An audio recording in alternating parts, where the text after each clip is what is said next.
Hello students, TR solution online YouTube চ্যানেলে তোমাদের সকলকে স্বাগত।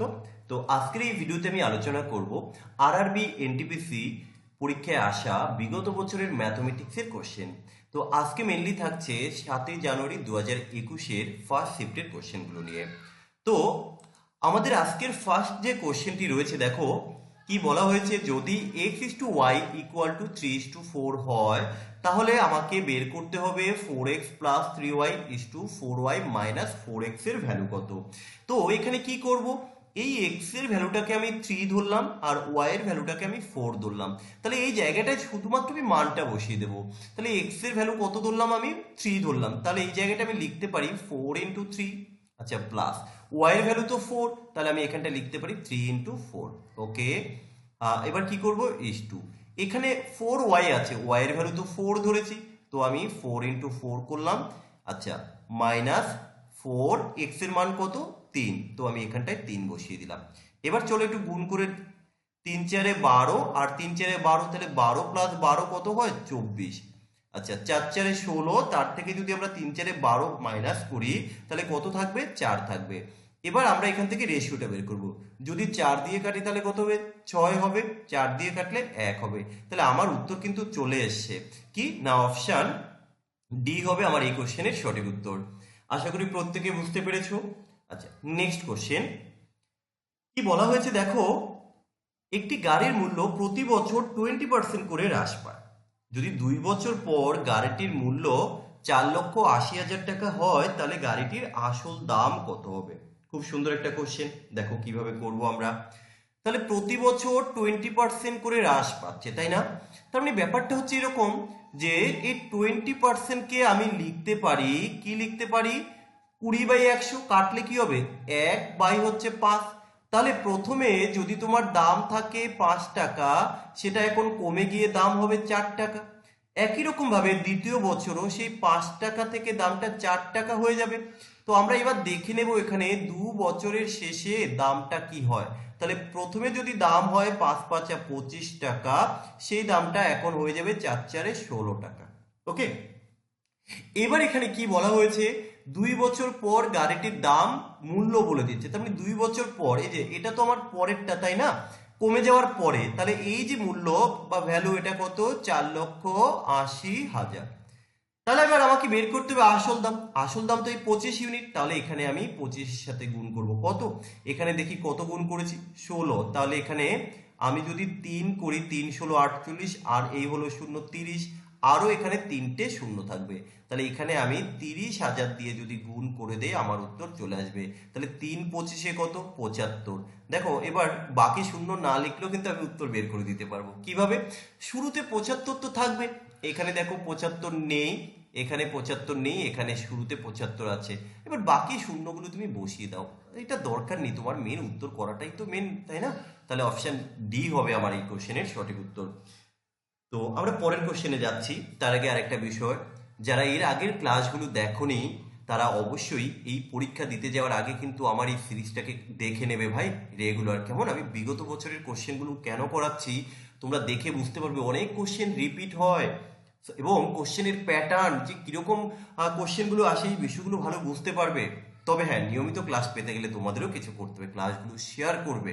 যদি আমি দেখি আমার এই ক্লাসের খুব একটা ভিউ আসছে না, তার মানে তোমরা দেখছো না, তোমাদের প্রয়োজন নেই, তাহলে আমি কিন্তু আর রেগুলার আপলোড করব না, এইটুকু ভাই কন্ডিশন। ওকে, কি বলা হয়েছে, দেখো যখন একটি সংখ্যা n কে 5 দিয়ে ভাগ করা হয় তখন ভাগশেষ থাকে 2। তবে লিখবো যখন n কে 5 দিয়ে ভাগ করা হয় তাহলে অবশিষ্ট 2 থাকে। তাহলে n কত, দেখো আমি যদি মিনিমামটা ধরে নেই তাহলে মিনিমাম একবার তো ভাগ যাবে।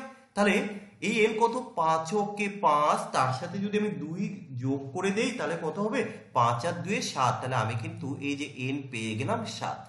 যারা এটা বুঝতে পারোনি তাদেরকে আরো একটা বেসিক জিনিস একটু দেখিয়ে দেই ভাই। আমরা জানি, কি জানি বলতো, ভাজ্য ইকুয়াল টু কি, ভাজক ইনটু ভাগফল, প্লাস হচ্ছে কি ভাগশেষ, প্লাস হচ্ছে ভাগশেষ, এটা একটু খেয়াল রাখতে হবে, কেমন? তাহলে আমরা n কিন্তু পেয়ে গেছি। এবার বলা হয়েছে n² কে যখন 5 দিয়ে ভাগ করব তখন কত অবশিষ্ট থাকবে? আচ্ছা এন স্কোয়ার, এন যদি 7 হয় তাহলে এন স্কোয়ার কত? তুমি বলবে স্যার এন স্কোয়ার 49। তো তুমি একে যদি 5 দিয়ে ভাগ করো কত অবশিষ্ট থাকবে? তুমি 5 নং 45 করো, 5 নং 45, তাহলে কত অবশিষ্ট থাকলো? 4। এই যে তোমার 4 হয়ে গেল উত্তর, তাই না? পরের কোশ্চেন কি আছে? ত্রিকোণমিতি থেকে একটি কোশ্চেন দেখো, দেওয়া হয়েছে √3 tan 2 theta minus 3 equal to যদি 0 হয় তাহলে আমাকে বের করতে হবে থিটার মান কত। তাহলে আমি এখানটা একটু লিখে নেব, √3 tan 2 থিটা মাইনাস হচ্ছে 3 ইকুয়াল টু 0। আচ্ছা এখান থেকে আমি একটা কাজ করি, √3 এই tan 2 থিটা ইকুয়াল টু, আমি যদি এই 3টাকে ডান পাশে নিয়ে আসি তাহলে আমি লিখতে পারি শুধু 3। এবার এখান থেকে যদি আমি tan 2 থিটা বের করি তাহলে কি হবে? 3/√3 আমি লিখতে পারি। এবার এখানে একটা কাজ করো, তুমি উপর নিচে না √3 দিয়ে গুণ করে দাও, √3 দিয়ে গুণ করো, তাহলে কি হবে? নিচে থাকবে √3 গুণ করলে শুধু 3, আর উপরে থাকছে 3√3। এবার তুমি এই 3 কেটে দাও, তাহলে এখানে পড়ে থাকছে শুধুমাত্র √3। এবার কি করব? এবার আমি লিখবো এই tan 2 থিটা ইকুয়াল টু, আচ্ছা বলো তো tan কত ডিগ্রির মান √3? তুমি বলবে স্যার tan 60 মান √3, এই যে tan 60 মান। এবার দেখো এই tan আর এই tan কেটে দিলাম, তাহলে এখানে কি পড়ে থাকলো? 2 থিটা ইকুয়াল টু হচ্ছে 60 ডিগ্রি, এখানে থিটার মান চেয়েছে, তাহলে থিটা ইকুয়াল টু দেখো 30 ডিগ্রি চলে এসে, তাহলে আমার উত্তর কি হবে? এই যে 30 ডিগ্রি। ওকে, যদি ভাই কারো কোনো প্রবলেম থাকে তোমরা কমেন্ট করে জানিও, ভালো লাগলো একটু জানাও না, কি আছে, একটা লাইক একটা কমেন্ট শেয়ার এই তো করবে। দেখো পরের কোশ্চেন কি আছে, একটি পরীক্ষায় একজন শিক্ষার্থী 65% নাম্বার পেয়েছেন কিন্তু যোগ্যতা অর্জনের থেকে 20 নাম্বার কম পেয়েছেন। যোগ্যতা অর্জন বলতে 5 নম্বরের থেকে 20 নাম্বার কম পেয়েছেন। Okay fine. অন্য একজন শিক্ষার্থী 80% পেয়েছেন কিন্তু নম্বরের চেয়ে 10 নম্বর বেশি পেয়েছেন, তাহলে পরীক্ষার মোট নম্বর কত? দেখো কিভাবে আমরা বের করব। একজন 65% নম্বর পেয়েছেন কিন্তু তিনি 20 নম্বর কম পেয়েছেন, তাহলে এই 20 নম্বর যদি তিনি পেতেন তাহলে কিন্তু তিনি পাশ করে যেতেন। আবার আরেকটা কন্ডিশনে বলা হয়েছে আরেকজন ক্যান্ডিডেট 80% নাম্বার পেয়েছেন কিন্তু 5 নম্বরের থেকে 10 নম্বর বেশি পেয়ে গেছেন, তাহলে এক কাজ করো মাইনাস করে দাও 10 নম্বর। এবার আমরা একটু ক্যালকুলেশনটা করে নিই। আমি যদি এই পার্সেন্টেজটাকে লেফট সাইডে নিয়ে আসি, এটা প্লাস আছে তাহলে এই সাইডে আসলে মাইনাস হয়ে যাবে, তাহলে 80 থেকে 65 মাইনাস করলে কত হবে? 65 15, তাহলে আমি এই 15% ইকুয়াল টু এই 20 ডান পাশে যদি নিয়ে আসি তাহলে কত হবে? 20 যদি এই পাশে নিয়ে আসি, ও আচ্ছা এটা তো মাইনাস হবে তাই না, কারণ 80 লেফট সাইডে চলে আসলে সাইনটা মাইনাস হয়ে যাচ্ছে, আর এটা এই 20 ডান পাশে নিয়ে গেলে -20, তাহলে এখানে -10 -20 -30, এই মাইনাস মাইনাস কেটে দিলাম। এবার 15% ইকুয়াল টু হচ্ছে 30। তুমি বলো তো 1% কত? তুমি বলো স্যার 1% তো 2। এবার দেখো পরীক্ষায় মোট নাম্বার তো আমরা 100 ধরি, সো 100% কত হবে? 100% ইকুয়াল টু হবে 200। আমার উত্তর চলে এসছে, সো এখানে অপশন সি হয়ে যাবে সঠিক উত্তর। ওকে, আচ্ছা পরের কোশ্চেন দেখো কি বলা হয়েছে, রেশিও প্রফেশন থেকে একটি স্কুলে ছেলে এবং মেয়েদের সংখ্যার অনুপাত দিয়ে দিয়েছে কত? 5:7। এবার কি বলা হলো, যদি সেই সেশনে আরো 8 জন ছেলে ভর্তি হয় তাহলে মেয়ে এবং ছেলেদের নতুন যে অনুপাত সেটা 1:1 হবে। তাহলে শুরুতে ছেলেদের এবং মেয়েদের সংখ্যার মধ্যে পার্থক্য কত ছিল আমাকে বের করতে হবে। দেখো এই জায়গাটা আমি একটু শর্টে করার চেষ্টা করি। যখন আরো 8 জন ছেলে ভর্তি হয় তখন তাদের যে অনুপাত সে অনুপাতটা কত হয়েছিল? দেখো প্রথমে ছিল একটি স্কুলে ছেলে মেয়ের অনুপাত ছিল 5:7, যখন আরো 8 জন ছেলে ভর্তি হয় তখন অনুপাতটা কি হয়ে গেছে? 1:1। এই যে 1:1 তার মানে কি দুটো সমান হয়ে গেছে। তাহলে এই জায়গা থেকে কি আমি বলতে পারি না যে মেয়েদের সংখ্যা অপরিবর্তিত ছিল? তার মানে শুরুতে মেয়েদের সংখ্যাটা 7 ছিল, এটা তো বলা যায় কারণ মেয়ের সংখ্যা তো বাড়েনি, তাহলে শুরুতে মেয়ের সংখ্যা 7 ছিল। এবার আসি ছেলেদেরটা, তাই 8 জন ছেলে ভর্তির পরে ছেলে এবং মেয়েদের সংখ্যা সমান হয়ে গেছে। তাহলে আমি এখানটা এর থেকে ক্যালকুলেশন করে একটু বের করে নিই, এখানে কত ছিল? দেখো 7, তাহলে এই 7 এর থেকে যদি আমি 5 মাইনাস করি তাহলে কত হবে 2। আর এই 2 এটাই তো হচ্ছে 8 জন ছেলে। 2 যদি হয় 8 জন ছেলে তাহলে তুমি এখান থেকে ইজিলি বের করে নিতে পারবে এই 2 ইউনিট ইকুয়াল টু যদি 8 জন ছেলে হয় তাহলে এখানে কোশ্চেনটা কি চেয়েছে, ছেলে এবং মেয়েদের মধ্যে পার্থক্য। এদের মধ্যে পার্থক্য কত, দেখো এদের পার্থক্য কিন্তু 2 ইউনিট, এদের পার্থক্য কিন্তু 2 ইউনিট। যে 2 ইউনিট আমি আগেই বের করে নিয়েছি, 2 ইউনিট ইকুয়াল টু হচ্ছে 8। সো আমার উত্তর কিন্তু চলে এসেছে 8। দেখো আমি কিন্তু এখানে কোনো রকম এক্স ধরে করলাম না। যদি এটা কারো বুঝতে প্রবলেম হয় তাদের জন্য আমি বিকল্প আরেকটি মেথড বলে দিচ্ছি। প্রথমে আমি যদি অনুপাতটাকে ধরে নিই, প্রথমে ছিল 5:7। আচ্ছা, তার মানে আমি লিখলাম এই 5x বাই হচ্ছে 7x। ওকে, কি হয়েছে, 8 জন ছেলে ভর্তি হয়েছে। এটা হচ্ছে তোমার ছেলে, এটা হচ্ছে মেয়ে, রাইট? তাহলে এই 8 জন ছেলে ভর্তি হয়েছে, মেয়ে কিন্তু ভর্তি হয়নি। এরপর যে অনুপাত সেটা হচ্ছে 1:1। তুমি এইটাকে ক্যালকুলেশন করো, করে তুমি এক্স বের করো। এক্স এর ভ্যালু আসলে কিন্তু উত্তর নয়, এখানে চেয়েছে ছেলে মেয়ের পার্থক্য। এই যে তাদের পার্থক্য কত, 2 ইউনিট। অতএব তোমাকে 2x ইকুয়াল টু কত এটা বের করলে কিন্তু তোমার উত্তর চলে আসবে। আমি আর এক্স ধরে করলাম না, আমি চেষ্টা করলাম সহজে কি করে অঙ্কটা করা যায় সেটাই দেখানোর। চলো পরের কোশ্চেন দেখি কি আছে। যদি পরপর দুটি ধনাত্মক বিজোড় পূর্ণ সংখ্যার বর্গের পার্থক্য 56 হয় তাহলে সেই পরপর বিজোড় সংখ্যা দুটি কত? তোমরা চাইলে এটাকে অপশন টেস্ট করে করতেই পারো, না হলে একটা সূত্র দিয়ে করবে। আমি তো অপশন টেস্ট করে করতাম। কিরকম, আমি যদি 13 স্কোয়ার করি, সংখ্যা দুটো তো পরপর হবে, একটা 13 একটা 15, 11 13 15 17 17 19। আমি প্রথমটা একটু চেক করি, 15 স্কোয়ার, দেখো তাদের বর্গের পার্থক্য, তাহলে 15 স্কোয়ার আর 13 স্কোয়ার করলে কত হয়, 15 স্কোয়ার হচ্ছে 225, 13 স্কোয়ার হচ্ছে 169, মাইনাস করলেই দেখো চলে এসছে প্রথমে 56। তাহলে আমি এখান থেকেই উত্তর করতে পারি। এটা হচ্ছে অপশন টেস্ট।